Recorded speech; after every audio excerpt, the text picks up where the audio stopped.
چی میخواهی؟ یک ماه باز قوش قوقت آویزم. گوش کن دادر، جونم به لبم اومده رسید، دیگر تاب و طاقت ندارم. آخر تو از آدم و آدمگری ذره خبر داری؟ روشن‌تر گپ زن. شف نگفته شفتالو گوی ما برآمده روم. مرا فرزندانم کلام شدم.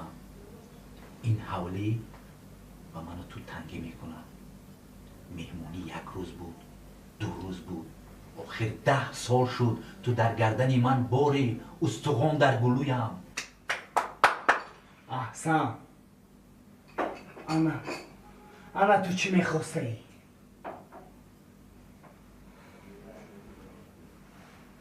آفرین. من به هیچ کجا نمیروم. نصف پول این خانه رو پدرم داده بودم. درست، آخر سیرم فرزندی پدرم. وای برای تو بگونه نیست کو فرزندانی من باشم. برای تو جان، آخر تو از آدم و آدمگری، ایمان و انصاف خبرداری یا نه؟ تو هم به نزد فرزندانت بده هر جوره. آیسته.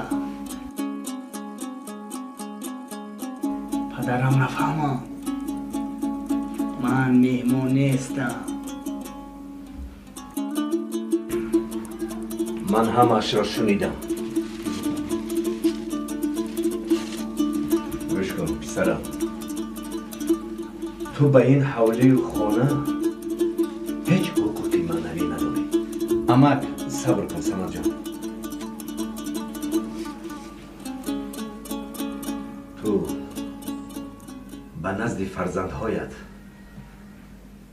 چون دوست در یک ماه 1 مراتب شبانه می آیی و روزانه غیب میزنی. تا بکی؟ پدر. خاموش. در ده خانه 2 آشیانه حولی کلان داری. فقط غمی خودت را میخوری. غمی فرزندهایت را کی میخورد؟ من و مادرت. ما شما برادرها را کلان کردیم، به وایه رسانیدیم. اکنون باید شمایان خدمتی ما را کنید. میفهمی؟ در مسئله خانه و حولی تو حق نیستی. 15 سال باز من انتظارم که خودت میفهمی، عقلت میرسد، لیکن صد افسوس. پدر آخر من هم. گپی من یکتا. خودی پگاه چیز و چارت را میگیری و به ده، به خانه، به نزد فرزندهایت برمیگردی. من فرزندهای تو را تربیه نمی کنم. پدر و مادر باید فرزندهای خودش تربیه کند. پدر آخر کارم چی می شود؟ نصف مردم ده در شهر کار میکنند.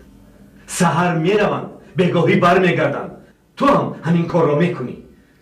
گوش کن سیرم، چون تو فرزندی من است، من خانه و حولی را به وی و فرزندهایش بخشیدم. فهمیدی؟ تشکر امک جان.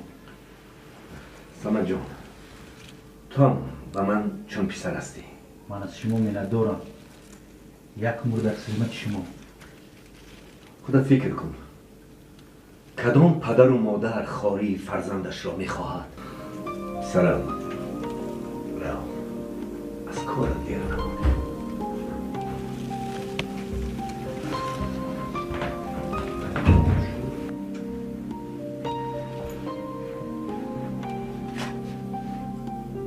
خواستی دلی تو شد.